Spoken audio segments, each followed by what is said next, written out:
This Tuesday, you know, it's the Raw Leadership Talk. And we are glad to bring you the Raw Leadership Talk today, featuring Dr. Paul Kariuki, all the way from South Africa. We begin a series of discussion, very interesting discussion for the whole of this month of August. It's going to be an interesting discussion. Today we begin with the future of workplace. Where are you watching us from? In a few minutes we'll begin our discussion. We would like to engage with you. You can comment, you can share your views. I will be more than glad to connect with you. Where are you watching us from? What are your views as far as the future of work? What we call the new normal. The disruption that we have had since COVID-19. How has been your experience? This is what we're going to be discussing today. And I want to believe this is a wonderful discussion that we all need to engage, because in one way or another, I'm sure you have been affected. In a moment, we'll begin our discussion. Where are you watching us from? Talk to us. Talk to us. Salim Lorod saying watching from Nairobi. Welcome, Salim. I would like to apologize to our YouTube viewers, but today this broadcast, for technical reason, is not being streamed live on YouTube and also on our page at the Africa Center for Public Speaking. But later, we should be able to share it with you.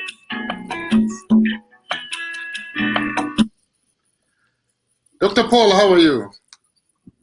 I'm very well, thank you, Brother Dan. I'm hoping you're doing well. Doing well, thank you very much. How are you doing in South Africa? Well, I love to say I'm winning. All things are going well by the grace of God, and I'm excited to be here again to share with your audience some of the insights that I think they'll find it very interesting to engage with as we think about through this topic that we cannot evade. It is part of our lives now, and we are adapting to this new way of living and working. Thank you very much. Esondege, thank you very much for joining us. And Bishop Mike Uhuru, all the way from Tongwe, Mombasa, thank you very much for joining us. Dr. Paul, maybe you want to give us a background to our present context of COVID-19 influencing the workplace. We've seen a lot of things and a lot of changes in the workplace in all the continents, basically, in the world. So kindly give us a background of this. Yes, thank you so much, Dan. Since the pandemic broke out just a little over a year and a half ago, the world has been on a reset button. Nothing has been spared. Nations, economies, people, families, industries, everything that are needed to be touched has been touched, and things have been turned around. And now we've come to a place of adapting to the way of exploring possibilities to remain relevant, to remain productive, to remain useful in our society, whilst at the same time managing the different dynamics that this COVID-19 pandemic has brought into our lives. And the truth and our reality at the moment is that we will never be back to where we used to be. The whole world, the whole society has been reset. And the call now for us is to actually adapt and be able to cope with the changes and embrace change as our all-time friend for life. And because of that, organizations, employees and employers are finding themselves in a constant situation of grappling with the different dynamics, exploring possibilities of and testing practices in the event that they might find out a working formula. But unfortunately, I'm a bearer of bad news. There is no easy answers to the adaptation, because there's no day that is the same. Each new day has its own dynamics. Societies are changing, economies are changing, our politics are changing, our governance systems are changing.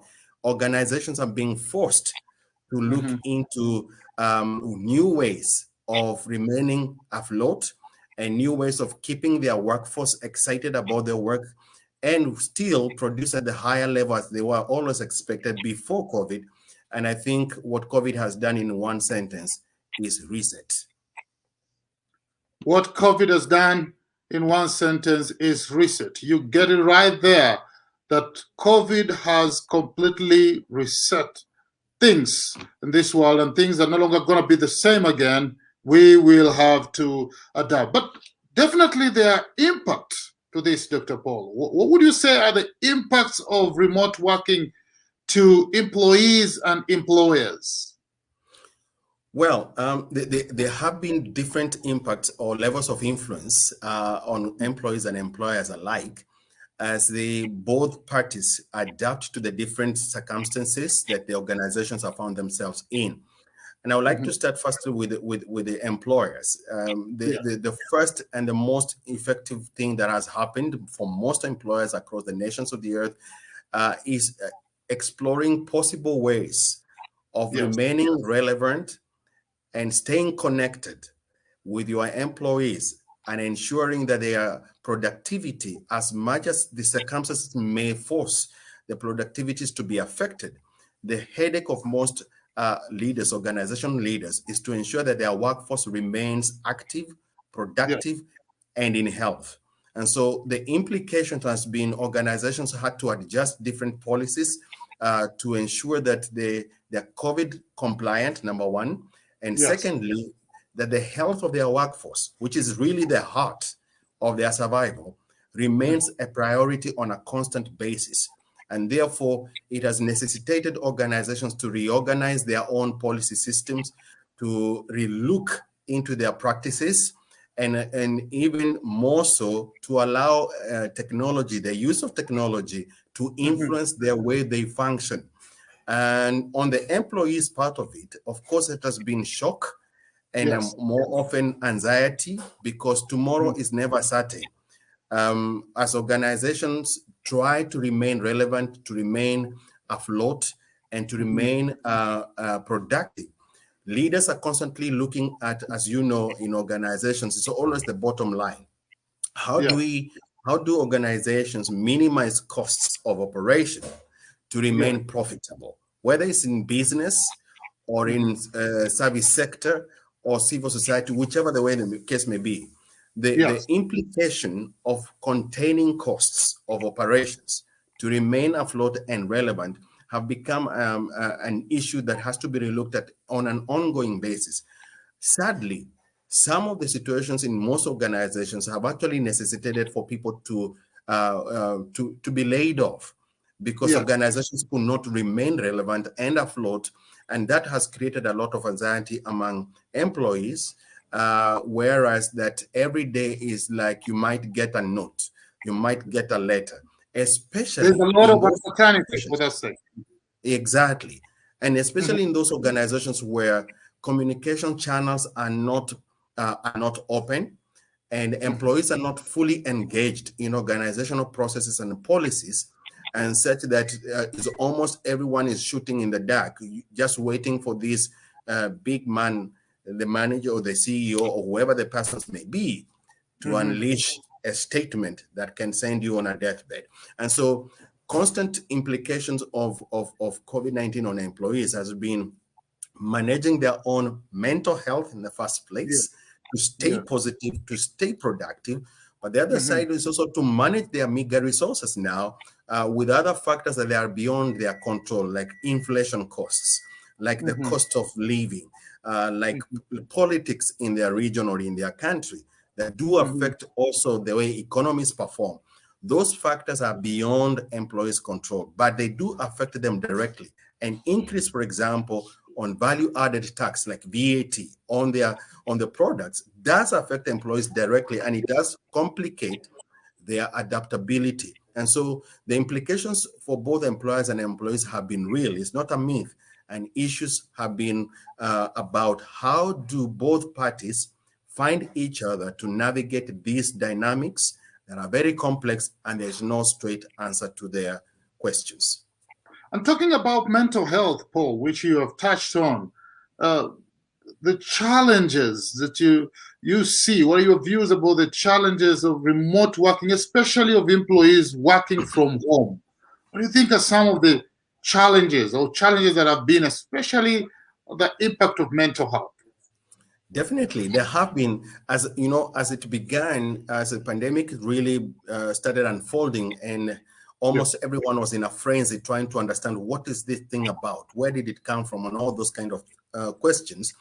It Yes. looked in the short term like working from home or remotely, as it is called, looked like a very powerful thing and most welcome thing, because of course it was the first time that most people are allowed to work from home. The traditional model of working is that you rock up in the office, you stay there from 8 to 5 or 9 to 5, whatever the time may be, and then you go home. This time around, you got to stay at home and work from there. And so home became office and office became home. There was no boundaries. And I'm sure there are many Yes. employees who still struggle with creating the boundaries. When does my work get finished? Or when can I say enough of this day has been done and now I can be at home? Yet, because you're working in the same environment. So in that context, the implication of people's minds and stuff has always been around the disconnect with their social life, because work is home and home is work. The second thing has been weakening of social networks, because people have now limited time to go and socialize and engage. Every time is working time and there is no relaxation. So the work-life balance has become quite a constant strained a strained phenomenon, and most employees are struggling to do that. The other effect, because of limited social engagements, some of those employees find themselves in very lonely environments, and loneliness is not a good phenomenon. There's quite a lot of literature that has been written around the world of the negative effects of loneliness. It lowers productivity.